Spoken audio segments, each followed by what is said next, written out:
Amém. Vocês viram que cena bonita? Viram que bonito? Eu quero pregar sobre essa cena de novo. E no final desse culto eu vou pedir para colocar esse vídeo novamente, porque o título da mensagem desta manhã se chama A Larva, o Casulo e a Borboleta.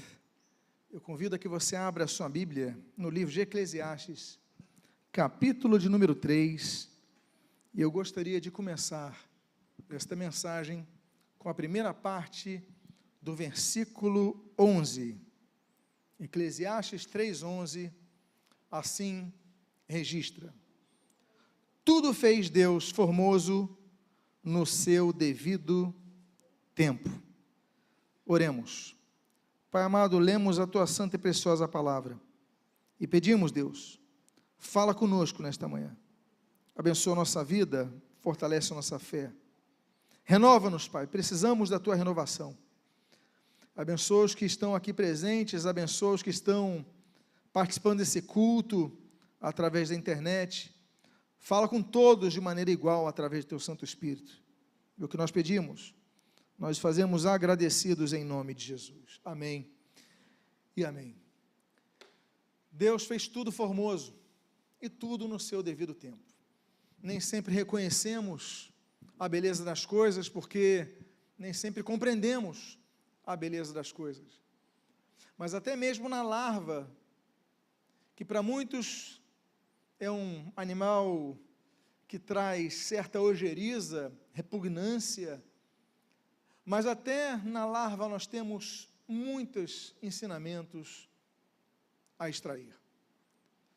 A larva é o nome que nós damos a determinados animais, normalmente os insetos, e que passam por uma fase chamada metamorfose. E nessa fase da metamorfose, a primeira fase é a que nós denominamos de larva. Então, esses animais, nesse período da larva, esses animais, eles não reproduzem. Eles apenas se alimentam, geralmente de folhas, para guardarem energia para o momento seguinte das suas vidas, que vão precisar usar a sua energia. Eles precisam se alimentar em todo momento, a larva fica se alimentando em todo momento, e vai crescendo, vai ganhando força, não reproduz, mas começa a desenvolver elementos químicos, que vão permitir com que ela comece a preparar um tipo de material, que vai lhe permitir passar por uma nova fase. A Bíblia nos ensina que o cristianismo não é apenas uma informação que você possa dar a uma instituição que faça uma pesquisa e diga, olha, qual é a sua religião? Eu sou cristão, eu sou evangélico. Cristianismo é muito mais do que isso. Cristianismo não é uma mera declaração, você não põe uma camisa, eu sou cristão, nem o andar com uma Bíblia na rua é suficiente, se você não lê-la, como diz Tiago, capítulo 1, devemos tornar-nos praticantes da palavra, não apenas ouvintes. E a primeira coisa que nós começamos a extrair, a aprender com essa larva, é a necessidade que nós temos de nos alimentarmos constantemente, frequentemente, regularmente, a todo momento, não apenas diariamente, mas a todo momento, para que possamos ter energia, possamos ter força para vencer as próximas etapas de nossa vida e crescermos espiritualmente. Porque, afinal de contas, se a larva ela não se alimentar, ela morre. Se nós não nos alimentarmos, nós morremos. A grande crise que nós vemos, a crise de fé que nós vemos na Europa dos dias de hoje, quando nós observamos os primeiros grandes movimentos missionários da Europa, que levaram os missionários para o Brasil, levaram os missionários, os americanos aqui em São Paulo, os holandeses no nordeste brasileiro, ali com as invasões holandesas, 1654, nós temos as missões nos Estados Unidos, nós temos as missões nas ilhas do Pacífico, com os irmãos morávios, ou seja, todos saíram da Europa e foram evangelizar o mundo. Hoje nós vemos a Europa numa crise de fé. Por quê? porque deixaram de se alimentar da palavra. Quando o Senhor Jesus ele foi tentado, e nessa primeira fase nós colocamos a larva não se reproduz, somente se alimenta. Jesus, ao ser tentado por Satanás, Jesus não foi tentado 40 dias, como alguns dizem. A Bíblia diz que passados os 40 dias, Jesus foi tentado, ou seja, Jesus foi tentado no momento de maior vulnerabilidade. Não foi no primeiro dia, não foi no segundo, foram 40 dias em isolamento, 40 dias de confinamento, 40 dias sem contato social, 40 dias num local ermo, que era aquele deserto de Jericó, 40 dias isolado, e no final dos 40 dias, quando o Senhor Jesus estava então mais suscetível, Satanás oferece as suas propostas, dentre as quais, por exemplo, o alimento, transformar pedra em pão. Um homem que estava há 40 dias de jejum. Ou seja, Satanás, ele procura nos atacar, nos oferecendo o que nós precisamos quando nós mais precisamos. Nos oferecendo aquilo que nós almejamos, desejamos. É assim que ele trabalha. E assim não foi diferente com o Senhor Jesus, depois desses 40 dias, e numa das tentações, quando o Senhor oferece pão, Jesus, eu imagino, 100% homem, 100% Deus, mas na sua humanidade, estava ali, e ele fala, olha, transforma as pedras em pães. Ele fala, não, Satanás, nem só de pão viverá o homem, mas de toda a palavra que procede da boca de Deus. A principal alimentação para nós guardarmos energia para as próximas fases é a palavra de Deus. Nós precisamos nos apegar à palavra de Deus, nós precisamos conhecer a palavra de Deus, nós precisamos crer na palavra de Deus e nós precisamos praticar a palavra de Deus, porque aí nós experimentaremos do que a palavra de Deus ensina. A palavra de Deus era lâmpada para nossos pés, luz para nossos caminhos. Salmo 119 diz isso, 105, a Bíblia diz, a Bíblia é um norte para nossas vidas, é bússola, como diz Jeremias capítulo 23, olha, era aquele martelo que esmiuça a penha. A palavra de Deus é uma âncora, a palavra de Deus é o nosso alimento. Tanto é que nós falamos do templo há pouco tempo, do templo de Jerusalém, e aquele rei Davi, que projeta aquele templo, que organiza o templo, o rei Davi pode não ter inaugurado o templo, mas ele fez todo o projeto, e aquele homem que ansiava colocar a arca do Senhor no local mais adequado, ele diz, olha, eu medito na tua palavra dia e noite, olha, tua palavra é mais doce que o mel. Aqueles compositores, aqueles homens que fizeram belas canções, sempre louvando a palavra, o maior capítulo da Bíblia, o Salmo 119, é um hino à palavra de Deus, a preciosidade e a riqueza da palavra de Deus. E nós, o que nós temos feito nesses períodos de confinamento? Somos colocados à prova todos os dias. Mas se nós fizéssemos uma pergunta, quantos se dedicaram a estudar mais a palavra de Deus nesse período? Mais do que ficaram vendo TV a cabo?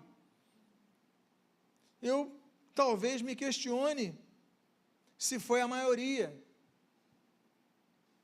Eu me regrava em casa, eu falava, não, eu vou ver televisão na hora que eu vejo televisão, à noite.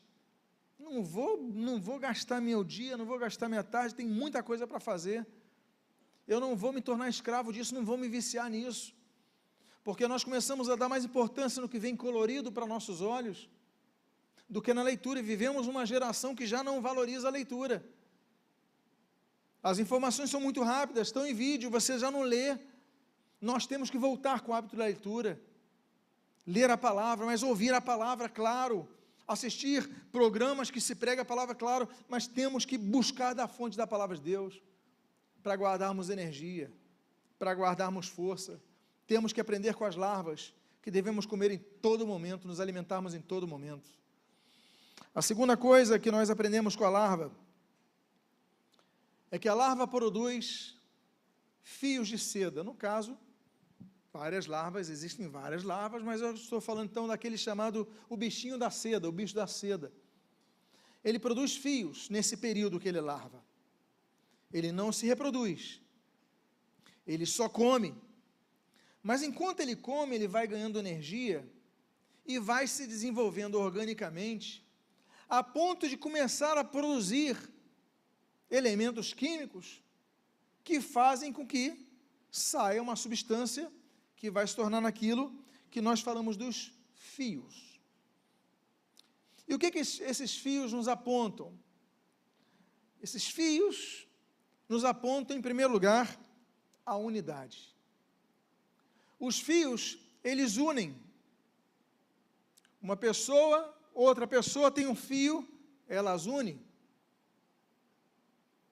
Nós estamos numa sociedade que nós falamos da network, ou seja, numa rede mundial. A internet, rede internacional, tudo é net, tudo essa rede que nos liga. Você precisa de algo, você procura alguém que você conhece, rede de relacionamento. Esse bichinho, essa larva, apesar de só comer, mas ela não deixa de produzir algo, produzir fios, produzir vínculos.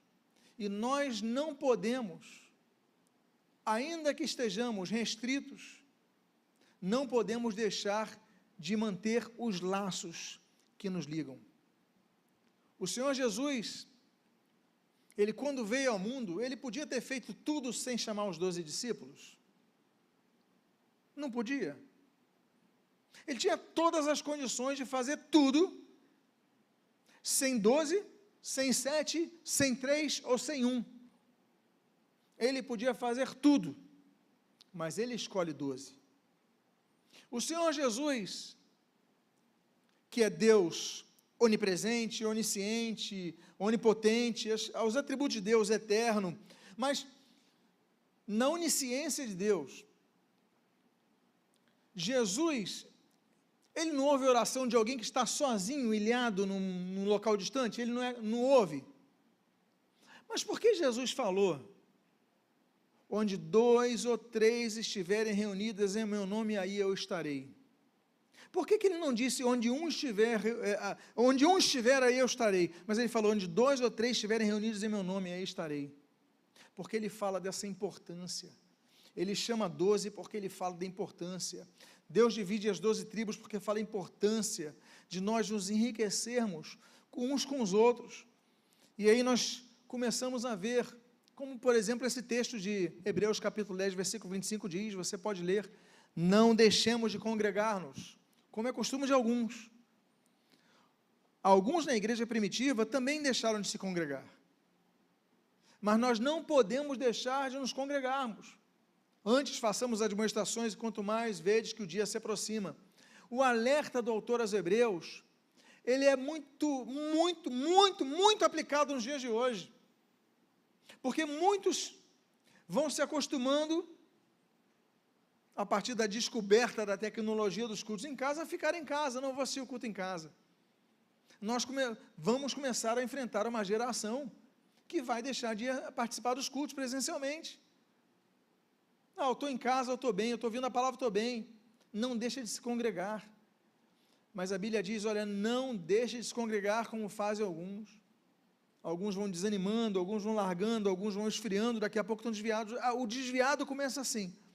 O primeiro passo desviado não é falar, eu não acredito mais em Deus. O primeiro passo é deixar de congregar. Aí ele vai esfriando, estou em casa, estou bem. Não, leio minha Bíblia. Aí vai ler cada vez menos. É aquela história, aquele exemplo, a brasa fora do braseiro, ela se esfria. Mas quando a brasa está dentro do braseiro, ela se aquece. Jesus, ele falou, olha, vocês têm que se reunir. A igreja, ela passava por essa primeira grande perseguição após a morte de Cristo. Afinal de contas, tinham crucificado Jesus. Mas naquela ascensão, Atos capítulo número 1, versículo 8, aliás, antes do 8, naquele contexto da ascensão de Jesus, quando os anjos falam, esse é um assunto a tratarmos no estudo de escatologia, olha, da mesma forma que vocês estão vendo ele subir, assim ele vai descer.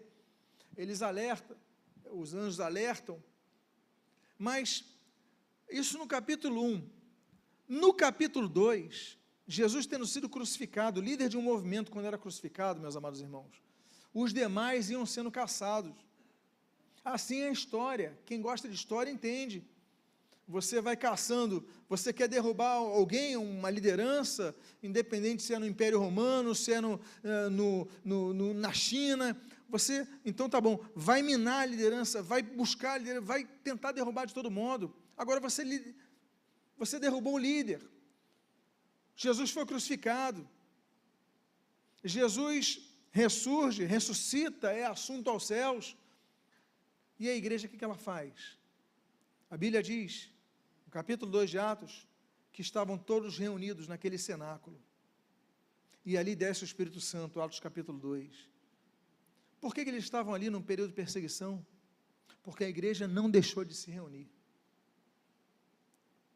Quando a Roma, estive com um grupo aqui da igreja, ano passado, e lá nós visitamos as catacumbas.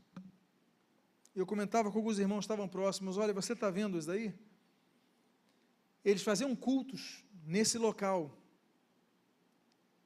mas não deixavam de se reunir. Podiam se reunir nas suas casas, isoladamente, mas havia perseguição no Império Romano. Eles se reuniam nas catacumbas, que é um local subterrâneo, sem ventilação, porque hoje lá tem ventiladores. Hoje você visita as catacumbas com ar, sentindo ar. E imagina que você entra numa caverna e você só vai vendo cadáveres, caveiras, corpos apodrecendo. Mas ainda assim aqueles cristãos se reuniam, não deixaram de se congregar. Então eu quero dizer aos irmãos, não deixe de se congregar. Vamos sair mais fortes do que nós entramos nessa fase. Não deixe de se congregar. A Bíblia diz, quando a gente fala do sangue de Jesus que nos purifica de todo pecado, a gente geralmente só cita a segunda parte do versículo 7, 1 João capítulo 1. Então, o sangue de Jesus purifica de todo pecado. O sangue de Jesus, a gente geralmente só fala essa frase para repreender Satanás, e claro, o sangue de Jesus tem todo o poder.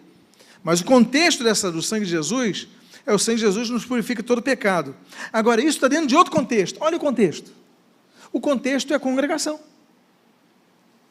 O contexto do sangue de Jesus que nos tira purifica de todo pecado é o da congregação. Veja o que diz o texto. Se, porém, andarmos na luz, como Ele está na luz, mantemos comunhão uns com os outros, e o sangue de Jesus, seu Filho, nos purifica de todo o pecado. Esse "e" é consequente.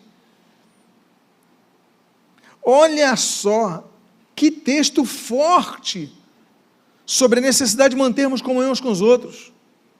Se é uma condicional, começa o texto com "se", depois vem o "e", a consequência. Se andarmos na luz, como Ele está na luz, primeira coisa, temos que andar na luz. Somos a luz do mundo. Não é isso que o Senhor Jesus falou? Mateus capítulo 8. Somos a luz do mundo. Se, porém, andarmos na luz como Ele está na luz, mantemos comunhão uns com os outros. Então, eu ando na luz, então tem que ter comunhão com os irmãos. Não, eu ando à luz, não vou ficar na minha casa, vou ficar isolado, não vou congregar com ninguém, não vou me envolver com ninguém, não vou desenvolver meus dons na igreja. Aí você é um egoísta. Você não mantém comunhão. Manter comunhão, nos unirmos, juntarmos as nossas forças. Eu sei que ela tem coisas que ele não tem, que ela não tem e ele tem, e nós vamos unir. Eu tenho coisas que ela não tem e ele tem que eu não tenho, e nós vamos nos unindo e nos fortalecendo. Então, é importante nós vermos esta questão. Agora, esses fios que a larva produz, eles não apenas promovem a comunhão que nos abençoa, mas também que nos torna abençoadores. Nós hoje temos roupas de vários produtos, mas estamos falando de uma época, e a descoberta da seda 3.500 anos atrás, pelos chineses. Isso daí supriu uma necessidade de produção de vestimenta. Um ser que nos ofereceu roupa, proteção, cuidado, que nunca nos viu. Ele produziu coisa para outros. Para mim, uma das frases mais significativas do diálogo entre Abraão e Deus é quando Deus fala para ele, claro, é um diálogos belíssimos, edificantes, mas quando Deus fala e traz uma afirmativa para Abraão, é algo a avaliarmos como pontos de inflexão em nossas vidas. Ele fala o seguinte: olha, Abraão, sê tu uma bênção. Sê tu uma bênção. Ele não disse, olha, sê tu um abençoado. Ele diz, sê tu uma bênção. Ou seja, Deus é quem nos abençoa, mas nos abençoa também através de pessoas. Sê tu uma bênção. Abraão, onde você for, você vai abençoar pessoas. Você vai produzir os fios, vai abençoar vidas, vai dar roupa a vidas que você não conhece, talvez nunca veja, mas vai se tornar uma bênção.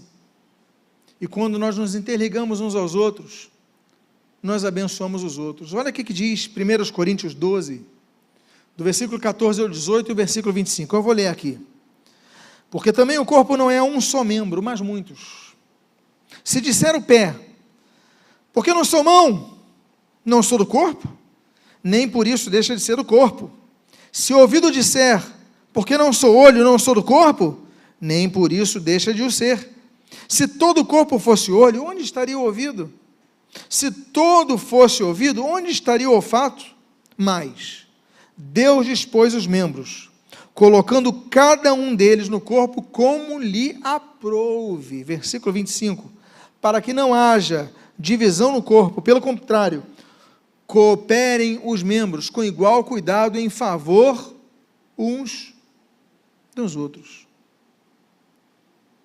Todos nós temos algo que complementa alguém. Existe uma ideia que o pastor é quase um ser divino.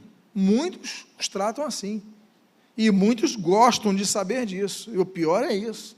É a chamada síndrome de Lúcifer. Não, eu vou colocar meu trono acima das estrelas do céu. Isaías 14, Ezequiel 28, aquele sentido de não. O pastor, ele tem dons? Tem. Como ela tem dons que o pastor não tem, e ele tem dons que o pastor não tem. Nós somos pessoas que dependemos umas das outras. Por isso que há uma terminologia muito interessante que Rick Warren fala sobre dependência, independência e interdependência. É muito interessante quando ele aborda uma vida com propósitos, porque muitos cristãos, eles querem ser independentes. Estão errados. Somos irmãos uns dos outros. Temos responsabilidades. Não podemos ser independentes uns dos outros. Até para viver, precisamos da dependência de Deus. Então, a independência dá certa. A dependência, ela pode se tornar perigosa. Porque muitas vezes, pessoas até se desviam, porque ficaram tão dependentes de um líder, de uma pessoa, que quando há alguma coisa errada, ela tem uma decepção e abandona o Evangelho. Porque fiou a sua fé não em Cristo, mas numa pessoa. É o caso de muitos matrimônios que se desfazem no divórcio. Um dos cônjuges se firmou tanto no outro que quando o outro sai, acaba a estrutura da vida e não sabe mais como viver. Perde o chão. A dependência, ela deve ser plena de Deus. Claro, sem Deus nada somos. Sem o Senhor Jesus nada podemos fazer, mas qual é o caminho certo na igreja? É a interdependência. Nós somos todos dependentes de Deus e interdependentes entre nós. Eu preciso dele, ele precisa de mim, ela precisa de mim, eu preciso dela, e nós vamos nos somando. eu não estou tocando teclado, eu não tenho essa habilidade que ele tem. E ela tem habilidades que ele não tem, e ela tem que ele não tem, e aí diz a Bíblia, Deus distribuiu. A cada um foi olho, outro foi ouvido, outro foi pé. Mas todos fazem parte do mesmo corpo. E diz a Bíblia no final, e olha, cooperem os membros com igual cuidado em favor dos outros, ou seja, em favor de outros, ser bênção para outros. Os fios que essa larva ela produz, se tornam bênção para outros. O texto de Efésios, ele vai além, numa informação importantíssima. O versículo 5, 15 e 16 do capítulo 4 diz assim, mas, seguindo a verdade em amor, cresçamos em tudo naquele que é o cabeça, Cristo, de quem todo o corpo, bem ajustado e consolidado pelo auxílio de toda a junta, segundo a justa cooperação de cada parte, efetua o seu próprio aumento para a edificação de si mesmo. Olha a larva aí. Quanto você vai doando, você vai crescendo. Quando você vai produzindo teus fios, você acaba tendo um processo muito interessante na vida da larva, que ela se desfaz de algo que impede o seu desenvolvimento. Porque se a larva não excreta o fio, ela se envenena, ela morre. Ela precisa produzir para poder crescer. O Senhor Jesus, ele diz em João capítulo 15, quando ele fala do ramo que tem que produzir frutos, ele fala, se o ramo não produz, corta e lança ao fogo. Mas se produz, poda ele para que ele cresça mais. Não é assim que se cuida da árvore e das plantas? Você não tem que podar para ela que cresça mais e com mais viço? Pois é, assim é a larva. Ela tem que produzir, ela tem que abençoar, senão ela acaba morrendo. Nós não podemos ser autofagistas, pessoas que se retroalimentam apenas de... Não, nós temos que receber o alimento e repassá-lo, perpassando aos demais. Temos que receber e desenvolver e abençoar, como o exemplo dos músicos, receberam, abençoaram, como o exemplo de cada um que está servindo aqui. Os irmãos que vieram servir aqui e têm servido as crianças, no som, e em cada setor da igreja, na evangelização, tem irmão na calçada lá fora. Eles estão dando, eles estão produzindo, mas entendam que quando nós produzimos, nós somos os primeiros a sermos abençoados, porque o Senhor Jesus falou, olha, eu não vim para ser servido, eu vim para servir, dar minha vida por muitos. O Senhor Jesus é o exemplo que deu a sua própria vida por nós. Aprendemos isso com as larvas. Sejamos como as larvas. Esses fios, eles também revelam outra coisa. Esses fios trazem proteção. As larvas, elas são alvos fáceis, de pássaros principalmente. E muitas vezes elas produzem esse sistema de fiação, assim como as aranhas. Eles produzem esse sistema de fiação que acaba protegendo as larvas. E através dessa fiação, você sabe que ela depois vai construir a sua o seu maior esconderijo. Mas os fios que são produzidos são nossa proteção. E tem uma coisa que nós devemos exercer para sermos protegidos, é a nossa fé. A Bíblia diz nesse texto que você está lendo, de 1 João capítulo 2, versículo 1, versículo 14 e o 5, versículo 4, diz assim, jovens, eu vos escrevi porque sois fortes, e a palavra de Deus permanece em vós, e tendes vencido o maligno. Capítulo 5, versículo 4, porque todo o que é nascido de Deus vence o mundo, e esta é a vitória que vence o mundo. O que diz o texto? A vossa fé. Quando eu falo da Europa, que deu as costas para Deus, eles perderam a fé. Aí está surgindo uma nova geração, dentre esse materialismo que graça aquela sociedade, que é a geração muçulmana. Não pense você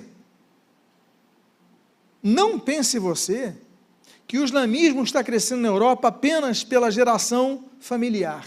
Não pense você. Há pessoas que nasceram em lares cristãos que estão se convertendo ao islamismo, porque veem que é um povo que tem fé. Eles têm convicção, certeza no que leem, no que creem. E nós cristãos, muitas vezes, não temos fé. Nos tornamos como aqueles que só vão ao culto se precisam de algo. Vou ter uma entrevista de emprego, aí vou na igreja pegar uma oração, estou enfermo, vou na igreja. Vou na igreja por causa de um casamento. Se não tiver casamento, você não vai nunca na igreja. Tem a peça teatral do meu filho, eu vou lá assistir, dar uma força. O Dia das Mães, vou lá com minha mãe. Nos tornamos assim? Não podemos. Mas tem uma coisa que nos alicerça, que deve nos caracterizar sempre: a nossa fé. A Bíblia diz: é essa vitória que vence o mundo, é a vossa fé. Porque o que está cheio, a internet está cheia, os amigos, as pessoas que nos rodeiam estão cheias, ficam debochando da nossa fé, debochando da Bíblia, debochando das pregações, mas firma a tua fé em Cristo, que você vai vencer o mundo. A segunda fase na vida desse animal é a chamada fase do casulo. Você está vendo a imagenzinha? Isso daí é um tipo de casulo que tem. E o casulo é necessário para a borboleta surgir. A Bíblia diz nesse texto de Deuteronômio capítulo 8, versículo 3, do qual o Senhor se citou lá em Mateus capítulo 4, Lucas capítulo 4, na tentação em Jericó, no deserto de Jericó.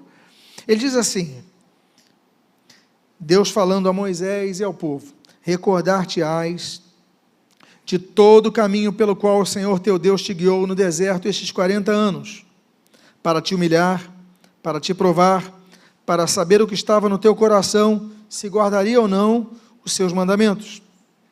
Ele te humilhou e te deixou ter fome, e te sustentou com maná, que tu não conhecias, nem teus pais o conheciam, para te dar a entender que não só de pão viverá o homem, mas de tudo o que procede da boca de Deus. Depois que a larva chega a um ponto de produção de fios, ela chega a uma fase chamada pulpa. Na fase da pulpa, ela já começa a produzir um tipo de fio que tem uma outra estrutura. E ela começa então a dar forma e se envolver nessa estrutura. E aí começa um ponto que fica, assim, vários tipos de casulos, essa imagem é um deles, mas parece uma perfeição, parece que foi feito como Deus deu sabedoria a todas as criaturas, na verdade, é impressionante a sabedoria divina. E ela então, nessa fase de pulpa, ela produz então o seu casulo. E o casulo representa confinamento completo. Ela já se alimentou, guardou energia, tem energia e condições de ficar isolado por um tempo daquela alimentação usual, porque afinal de contas, dentro do casulo, ela não vai comer mais daquelas folhas. E ela vai passar a experimentar uma nova fase da vida de confinamento, sem ter acesso à sua alimentação usual, sem ter acesso sequer a tão necessário caminhar, digamos assim, ou seja, a movimentação. Ela vai ficar inerte, vai ficar parada. É um tempo que requer dessa larva isolamento, novos hábitos, pouca movimentação. Lembra alguma coisa? Mas nesse período, como Deus, quando tirou Israel do Egito, fala, vocês vão entrar numa nova fase e vão, mas antes disso tem o deserto. Entre o Egito e a terra prometida, existe um deserto. Entre o Egito e a terra prometida, existe um casulo. E ali vocês vão mostrar e administrar a energia recebida. Todo o alimento que vos nutriu, toda a produção, agora vocês vão administrar isso. E Deus fala: olha, eu levei vocês para o deserto. Lá vocês foram humilhados. Lá vocês passaram fome, mas não completa. Por quê? Porque eu vos dei o maná que vocês nem vossos pais conheciam. No deserto, nós começamos a descobrir coisas que nós não conhecíamos. Aconteceu com alguns aqui que estão ouvindo essa mensagem, descobriram novas coisas que não conheciam, aprenderam a administrar coisas que antes não sabiam se tinham condições de administrar, porque no casulo, ainda que não nos movimentemos, nós percebemos que Deus nos sustenta, Deus nos ensina. Deus é um Deus que faz coisas no deserto. Êxodo capítulo 3, Deus fala no deserto, não foi assim naquela sarça? Êxodo capítulo 13, Deus traz direções no deserto, não foi assim com a coluna de fogo durante a noite e a coluna de fumaça durante o dia? No deserto, Deus nos sustenta. 1 Reis capítulo 19, não foi assim com Elias? No deserto, Marcos 6, Deus nos ensina, Jesus ensinava em lugares ermos. O fato é que, independentemente se estamos no galho, ou pendurados no galho através de um casulo, Deus tem algo para nós ali. E aí nós vamos então para a terceira fase. Eu creio que para muitos que estão vendo essa tela, a imagem está mais bonita, não está? O nome dessa borboleta é monarca. Existem várias espécies de borboleta. Mas essa borboleta, ela só pode voar depois que ela rompe o casulo. E ela só rompe o casulo quando tem maturidade, no caso dela, física, para romper o casulo. Ela não se programa para romper o casulo. O casulo é rompido naturalmente. Por quê? As asas vão crescendo, e à medida que ela vai crescendo, ela vai ampliando o seu corpo, a tal modo que o casulo quebra. Ela não fala: não, então amanhã eu vou crescer minhas asas. Não, é um processo. Há um processo de crescimento. E quando nós vamos crescendo, casulos são rompidos. Nós devemos aprender, meus amados irmãos, que há momentos na vida que nós passamos e nós nos confinamos e nós nos limitamos, mas quando as nossas asas estão crescendo, nós preferimos quebrar as asas para não sair do casulo, porque não queremos sair da zona de conforto. Ainda que nós estejamos pressionados para sair, mas o conforto é tão bom. Eu vou continuar assistindo os cultos no meu sofá, eu vou continuar morando na casa dos meus pais, recebendo a mesada, está bom para mim. Eu vou continuar. Você entra numa zona de conforto que para você não quer. Não. Deus te fez com asas para voar. À medida que as asas vão crescendo, o casulo tem que romper. E aí, meus amados irmãos, nós precisamos de coragem para romper o casulo. Porque muitas vezes nos animamos, é tanto tempo dentro do casulo. Essas asas estão aqui e estão me apertando, mas eu vou ficar aqui mesmo. Eu não quero experimentar nada lá fora. A vida lá fora é difícil, tem muitos desafios. Eu não quero sonhar mais, eu quero ficar no casulo. Não, mas Deus, Ele vai fazendo com que você chegue a um ponto que você precisa romper. Deus falou para Josué: Josué,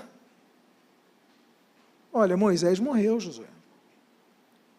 O homem liderou Israel no deserto 40 anos, mas agora é a tua vez.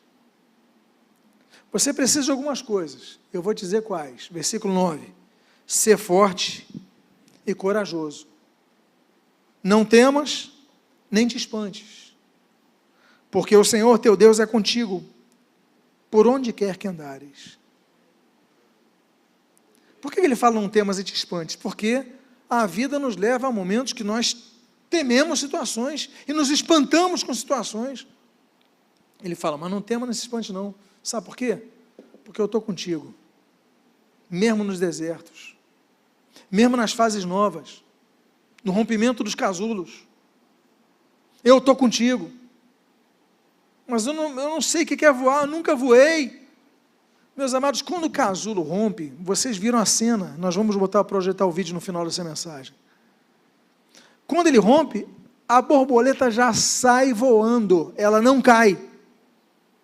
É impressionante, nunca voou. Rompeu, já está voando.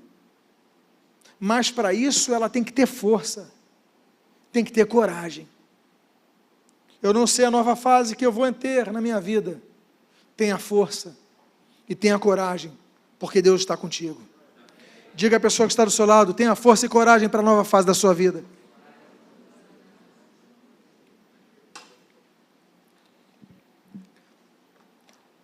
Temos que nos esforçar. Porque se não nos esforçarmos, aquela boa semente que você recebeu na tua vida, ela acaba caindo na beira do caminho, ela acaba caindo no meio dos espinhos, ou acaba caindo entre as pedras. E se cai na pedra, ela não desenvolve raiz. Ela precisa de força.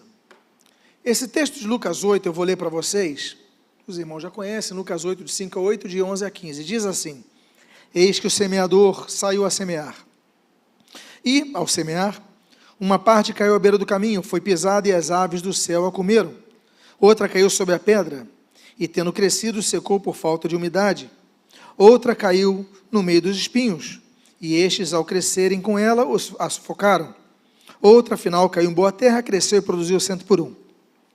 Aí no versículo 11 diz assim, este é o sentido da parábola, a semente é a palavra de Deus, a que caiu à beira do caminho, são os que a ouviram, vem a seguir o diabo e arrebata-lhes do coração a palavra, para não suceder que crendo sejam salvos.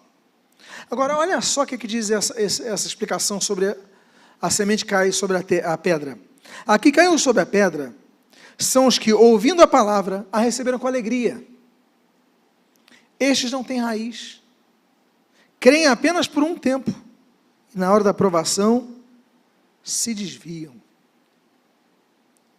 A alegria da salvação é uma característica genuína, perdão dos pecados, paz de espírito, mas ela não tem significância definitiva. Se aquela semente continuar em cima da pedra, ela não vai gerar raízes, e diz a Bíblia, e na hora da provação, se desviam. Passamos por um período de provação, temos passado, e a questão é, quantos se desviaram nesse período? Quantos se ausentaram de Deus nesse período, quando podiam aproveitar mais esse tempo para buscarem a Deus? Por quê? Porque essa semente, ela caiu na pedra e você não se esforçou para buscar terra fértil, terra boa. E aí o Senhor Jesus diz, olha, e na hora da provação se desviam. Nós devemos ter força para romper o casulo, a tal ponto que quando o casulo se romper, a gente não caia e morra, mas já voe. Saindo do casulo é para voar. Novos projetos, não desanima, não se entrega. Saia do casulo, é uma nova fase, um recomeço na sua vida. E aí? Somente quando a borboleta, ela sai do casulo, ela se reproduz. A Bíblia diz, através das palavras do Senhor Jesus, em Mateus capítulo 28, versículos 19 e 20, o seguinte, Jesus, aproximando-se, falou-lhes, dizendo, toda a autoridade me foi dada no céu e na terra, ide, portanto, e fazei discípulos de todas as nações, batizando-os em nome do Pai, do Filho e do Espírito Santo, ensinando-os a guardar todas as coisas que vos tenho ordenado, e eis que estou convosco todos os dias, até a consumação do século. A borboleta é pequena, é frágil, mas ela reproduz. Eu passei por essa provação, estou começando uma nova fase. Olha, agora já está no momento de você começar a reproduzir. Porque ovelha reproduz ovelha. O rebanho de Cristo é composto de ovelhas. Não é o anjo do céu que vai vir e pregar, somos nós, os discípulos. Discípulos fazem discípulos, ovelhas geram ovelhas. Não deixe isso apenas para o pastor com o microfone na mão, somos todos nós em todo tempo. A começar com o nosso testemunho, com nossa vida de fé. Gere novas vidas para Deus. É a ordem do Senhor Jesus, ide, portanto, e fazer discípulo a todas as nações. A ordem não foi só para os pastores, não, foi para cada um dos discípulos, para todos nós. Mas eu sou pequenino. Deus pega coisas pequenas e multiplica. Ele é especialista nisso. 1 Reis capítulo 17, Elias com aquela viúva, ele pega e multiplica o azeite e a farinha.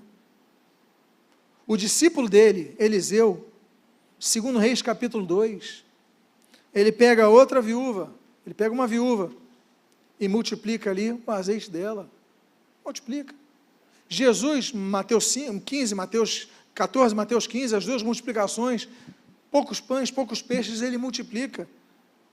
Porque Deus, Ele faz isso, Ele pega pequenas coisas e multiplica até a força.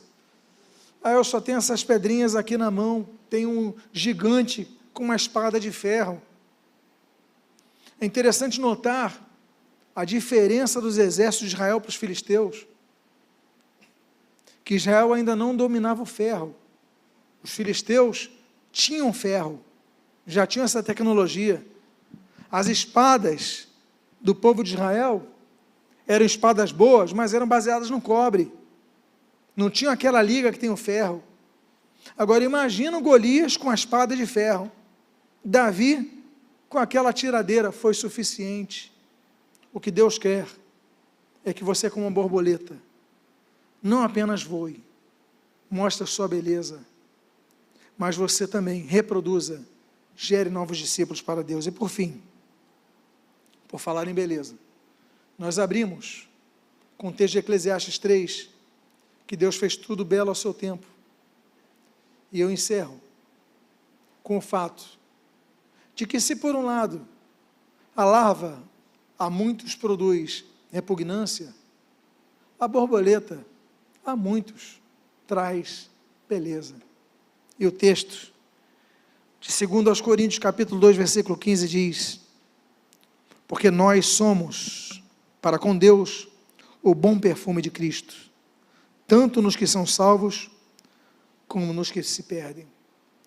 Uma coisa é certa, nós existimos para fazer a diferença. Nós não existimos para sermos agentes secretos de Cristo. As pessoas têm que ver algo diferente em nós.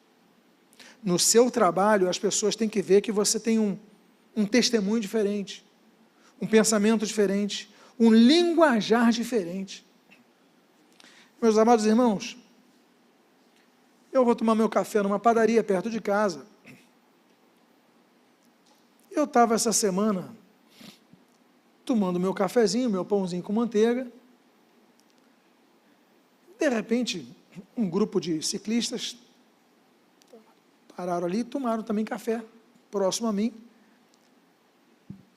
E eu fiquei atento ao que eles conversavam. Meus irmãos, eu falei: meu Senhor, muito obrigado que me privaste disso. O nível daquela conversa, meus irmãos, eu não posso falar nem 0,5% do que eu ouvi aqui. Senão vai ter gente que vai ter um infarto. Tanta baixaria, tanta malícia, meus irmãos, eu fico imaginando o seguinte: e se tiver um desses ciclistas, que era um grupo de ciclistas, for cristão, A luz tem que brilhar, tem que incomodar. Eu lembro que teve uma vez no colégio, eu estudava aqui no Colégio Batista, aqui a 3 quadras, a 2 quadras daqui da igreja.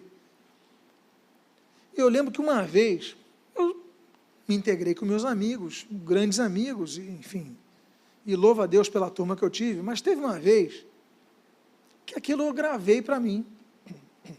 Teve uma vez que eu cheguei um pouco mais tarde, na hora do recreio, não sei se eu demorei mais na cantina, estavam lá conversando, um grupinho lá de 6, 7, não sei. Estava lá, eu cheguei.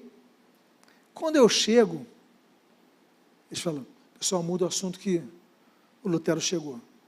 Todo mundo se cala, fica um clima horrível. Falei, meu Deus. Aí depois eu vim perguntar para estavam falando de mim? Falei, não, é porque você estava ali, a gente ficou com vergonha de continuar falando. Eu falei, meu Senhor, nós devemos causar mudança, porque nós somos o perfume de Cristo, as pessoas têm que sentir algo diferente em nós.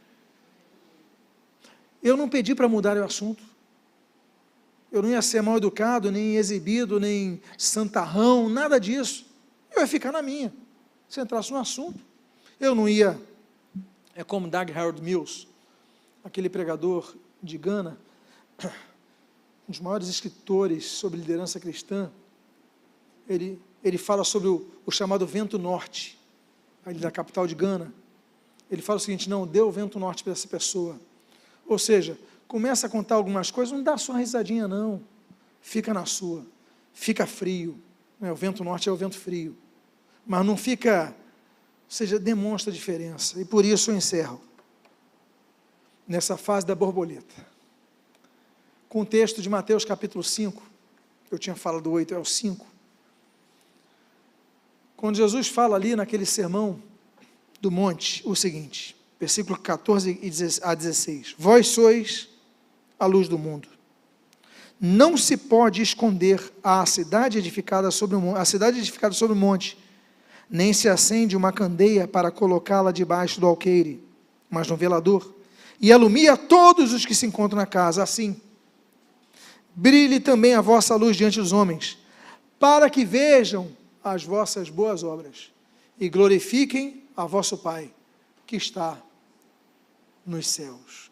A luz tem que brilhar, você nem precisa falar, basta agir, que a luz brilha, não precisa nem ser uma pessoa espalhafatosa, você pode não ter a Bíblia no teu braço, mas a tua postura vai demonstrar que ali tem um ser novo, um ser que foi moldado, um ser que também entrou no casulo, um ser que ali se desenvolveu, mas ali nasceu para embelezar o mundo. Com que beleza? Com a glória de Deus. Que Deus abençoe a sua vida. Irmão larva, borboleta no casulo, irmão borboleta, que Deus abençoe as nossas vidas, rica e abundantemente. Convido você a ficar de pé, por favor. Eu quero fazer uma oração por sua vida.